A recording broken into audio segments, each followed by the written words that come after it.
देखिए, मैं आपको एक बात समझाना चाहता हूँ कि जितने भी बच्चे कंपटीशन की तैयारी कर रहे हैं, वो इस कदर इस तरीके से तैयारी करें ताकि आपका सपना पूरा हो सके। क्योंकि आप जानते हैं कि इस दुनिया में ऐसे-ऐसे महान व्यक्ति रहे हैं, जिन्होंने कड़ी तपस्या करके, गरीबी में रह कर के और काफ़ी ज़्यादा कठिनाइयों से गुज़र करके अपने मुकाम हासिल किए हैं। जिसमें सबसे बड़ा example doctor B R Ambedkar का है। डॉक्टर बी आर अम्बेडकर वो व्यक्ति हैं अपनी लाइफ के, अपनी ज़िंदगी के, जिन्होंने अपनी लाइफ में इतना संघर्ष देखा। एक समय था कि उनको स्कूल में क्लास में भी नहीं बैठाने दिया जाता था, ठीक है? क्लास के बाहर उनको बैठाते थे और इतना अत्याचार उन पर होता था। बहुत ज़्यादा किसी ने सोचा भी नहीं था कि वो व्यक्ति आज इतना महान बन जाएगा, जो कि आज हमारे लिए एक प्रेरणादायक है। हमारे लिए एक जो है देखा जाए तो एक वो सीख हमको दे कर के जाते हैं, वो सीख हमको देते हैं कि हमारी जो तकलीफ है वो इतनी बड़ी नहीं है जो उनकी ज़िंदगी में थी। जब उनको पढ़ने का भी अधिकार नहीं दिया जाता था, उस स्थितियों से निकल करके, उन परेशानियों से निकल करके इतने महान बने, इतनी पढ़ाई करी, इतना कुछ दे करके गए वो हमारे भारत को कि आज कल्पना भी नहीं करी जा सकती कि ऐसा भी कोई व्यक्ति हो सकता है जो इतनी कठिनाइयों में, इतनी परेशानियों में, इतने बुरे हालातों से गुजर करके इतने बड़े मुकाम तक पहुंच गए हो। ठीक है, तो हमारी परेशानी ही क्या है?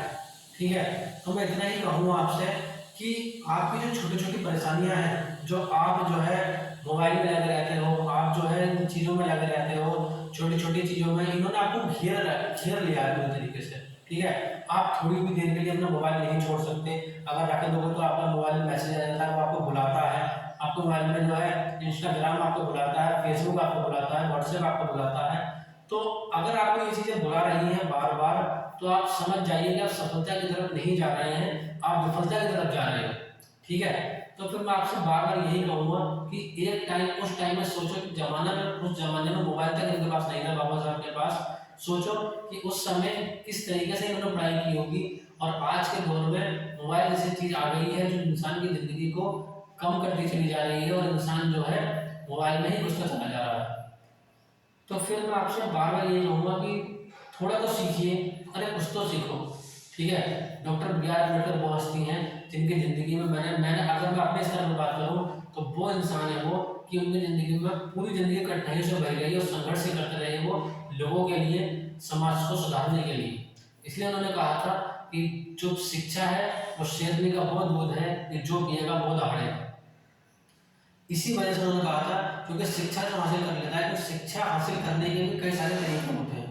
तरीके क्या होते हैं? कुछ लोग केवल शिक्षा हासिल करते हैं डिग्रियों के लिए, और कुछ हासिल करते हैं ज्ञान को प्राप्त करने के लिए, शिक्षित होने के लिए, और उच्च से उच्च शिक्षा हासिल करने के लिए वो पढ़ाई करते हैं। ठीक है, लेकिन आज के दौर में जो शिक्षा है वो सिर्फ और सिर्फ डिग्री बन करके रह गई है। ठीक है, लोग केवल डिग्रियों के पीछे भाग रहे हैं, शिक्षित होना नहीं चाहते। रियल में शिक्षित होना क्या है? रियल में शिक्षित होना यह है कि आज के दौर में ज़्यादातर लोग केवल और केवल क्या करते हैं, एडमिशन स्कूल में ले लिया, कॉलेज में ले लिया, तो क्या करते हैं, वो केवल और केवल तभी पढ़ते हैं जब उनके एग्जाम आते हैं, लेकिन उससे पहले वो उसको उठा करके नहीं देखते। ठीक है, तो मेरी माइंड में तो ऐसी डिग्री का कोई फायदा नहीं है अगर आप कोई भी बड़े पद की तैयारी नहीं कर रहे हो। ठीक है, अगर आप इनके रास्ते पर चलना चाहते हो, डॉक्टर बी आर अम्बेडकर के रास्ते पर चलना चाहते हो, तो एक तरीके से इनका रास्ता वो रास्ता है कि अगर आप एक बार इनके मार्ग पकड़ लोगे तो आपका जीवन सफल हो जाएगा। आप कभी भी विफलता की तरफ नहीं जाओगे अपनी जिंदगी में। तो आज अगर आप, क्योंकि ये जो समय है ये वो समय है, आपको पता है कि अगर मैं बात करूं कि 20 से अगर 30 की उम्र तक बात की जाए तो ये वो उम्र होती है इंसान की कि यही उम्र में अगर आप कितनी मेहनत करते हो, यही मेहनत और यही उम्र डिसाइड करती है आपके आगे के जो 50 साल होंगे वो किस तरीके से आप काटोगे। क्या आप उनको आगे तकलीफ में काटना चाहते हो? क्या आप उनको अच्छी तरीके से काटना चाहते हो, एक अच्छी लाइफ जीना चाहते हो? तो अच्छी लाइफ आप तभी जी पाओगे जब आप एक अच्छा रणनीति को फॉलो करोगे, रेगुलर पढ़ाई करोगे। अगर आप इस फील्ड में हैं, अगर आप इस फील्ड में हैं और आपको विफलता ही मिलती जा रही है, आपका स्कोर नहीं बढ़ रहा है, तो आप समझ जाओ कि आप अपना 100% नहीं दे रहे हो। आप 100% नहीं दे रहे हो, और इससे होगा क्या? इससे नुकसान आपका ही होगा। समझ रहे हैं आप? नुकसान किसका है? आपका ही है। आपका टाइम खराब है, आपका जो पैसा है वो खराब है, आपके जो माँ बाप के सपने आपसे जुड़े हैं कि हमारे बच्चे कुछ बन करके दिखाएंगे, और हम ना पढ़ पाए तो हमारे बच्चे को पढ़ रहे हैं वो हमें कुछ दे करके जाएंगे, तो आप उनकी उम्मीदों पर पानी फेर रहे हो एक तरीके से।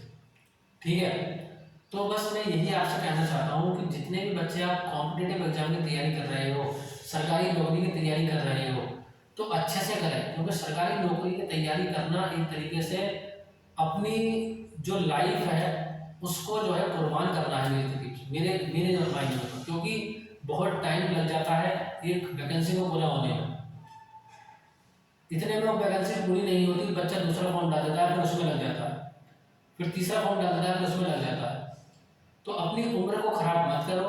अगर सरकारी नौकरी की तैयारी करने आए हो तो समय की कदर करो, क्योंकि ये जो समय है आपका इतना कीमती है कि या तो आप इसको बर्बाद कर सकते हो या फिर अपने आप को आबाद कर सकते हो। और बर्बाद करोगे इस समय को तो आगे का समय बर्बाद है, और अभी अच्छी तरीके से इस्तेमाल इस समय को कर लोगे तो आगे का जो समय है, जो आगे की ज़िंदगी है आपकी 40-50 साल की, वो भी एक अच्छी ज़िंदगी आप काट सकते हो, अपने माँ बाप को खुश रख सकते हो, अपनी अगली फैमिली को खुश रख सकते हो। समझ रहे हो ना?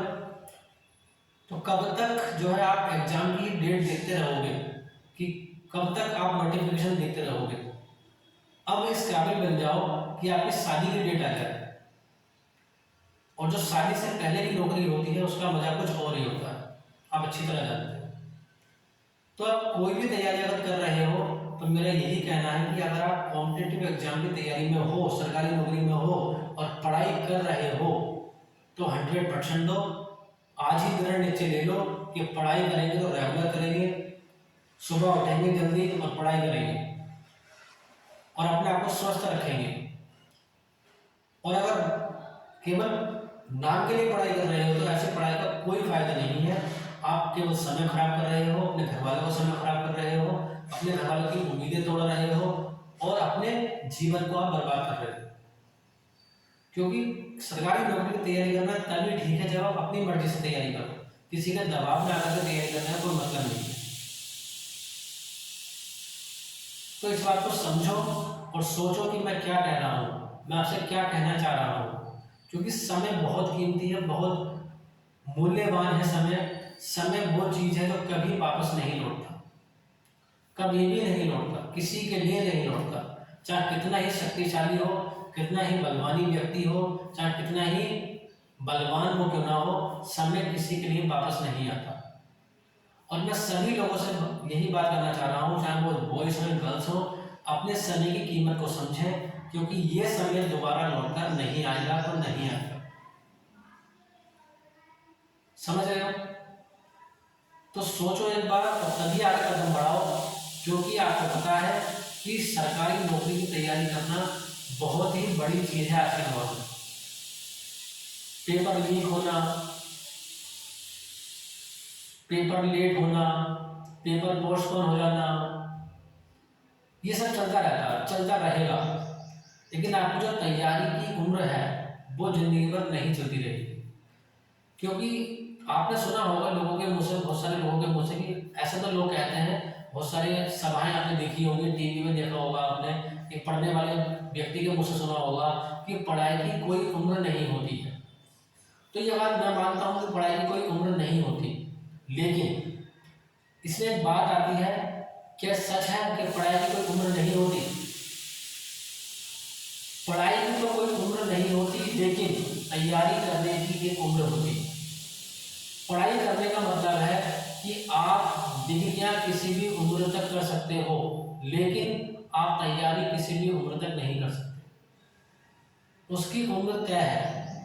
और इसका एग्जाम्पल आप कोई भी फॉर्म भरते हो देख सकते हो, जब उसमें आपकी ओवर एज की लिखा होता है कि इतने उम्र तक का व्यक्ति इस फॉर्म को भर सकता है। और केवल उम्र नहीं है इसमें शामिल, इसमें बहुत सारी चीज़ें शामिल हैं। जब आप तैयारी छोड़ने पर मजबूर हो जाते हो, घर की कंडीशंस होती हैं, बाहर की कंडीशंस होती हैं, घर की जिम्मेदारियां होती हैं, शादियां होती हैं, दुनियादारी होती है।